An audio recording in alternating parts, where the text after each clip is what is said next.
Hello, it is July 29, 2024, and I just power read 2 hours and finished The Marvelous Land of Oz.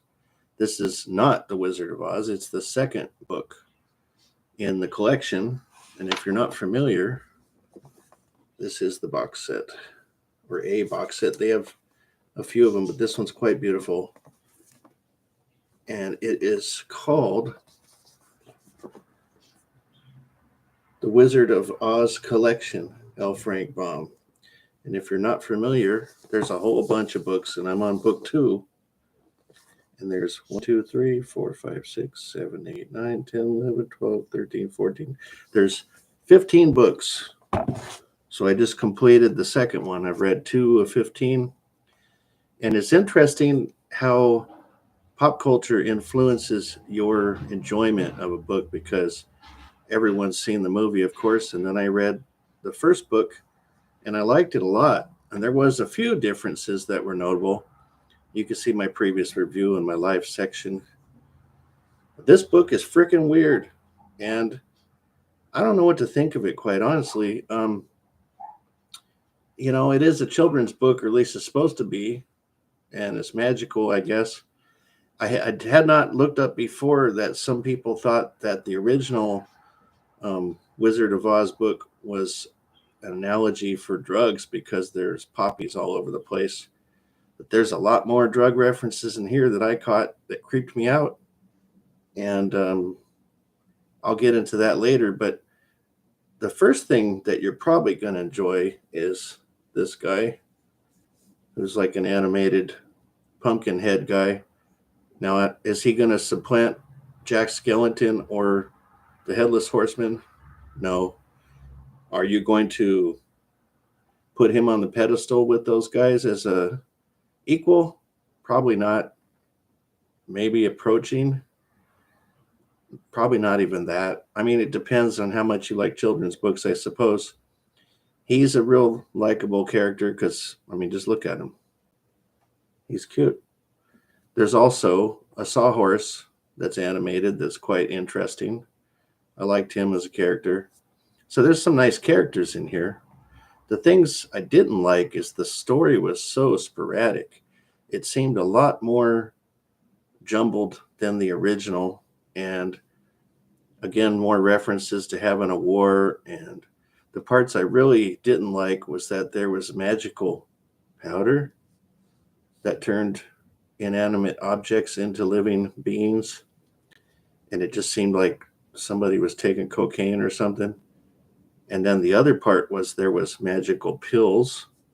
I don't know why I'm doing that. Magical pills that they had to swallow that caused pain for the one kid at one point, to the point he thought he was dying.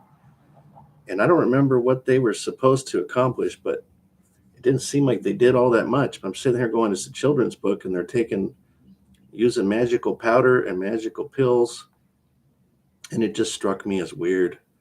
And then one of the weirdest things at the end, and I don't want to do too many spoiler alerts, but I'll do this in a generic way. There's a male character in this at the end is transformed into a female character, and wasn't so excited about it, but says, well, if I don't like it, I'll transform back into a boy. And it just struck me as the current transgender clash that's going on in not pop culture, but current culture right now. And it wasn't really something that I particularly enjoyed reading about. Other than that, the story was just all over the place. You got a bad person trying to do something bad to a person, so they got to escape, and they escape, and then they go to a kingdom where they think there's going to be some refuge, and there's a war, and then they try to escape the kingdom. And the other part, there's a flying couch in this. Pour powder on something and it flies. And what was interesting about that part was that if you didn't control how well you flew, you could crash. That sounded like somebody overdosing on something to me.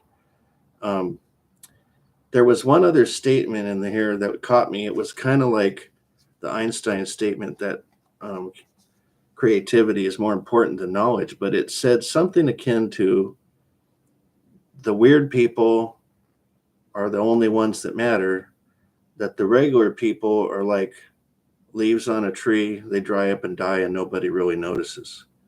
And I thought that was interesting too, because he's basically owning that, I'm sure, saying he's a weird person, therefore he's interesting and important. And if the guy was a doper and that was his, and I don't know, you could look it up. There's some stuff online about him probably being on stuff. But if that's his justification for being weird, therefore important, I don't agree with that assessment at all. There's a lot of highly significant people that don't act like weirdos. Um, I'm kind of weird myself, but I do have the split character kind of thing where I'm also quite responsible for in a lot of facets when I need to be, and then creative in a lot of other arenas. But I would not say something as cocky as that only weird people matter and that the normal people are not important or significant. Everybody is important and significant and adds to our experience here.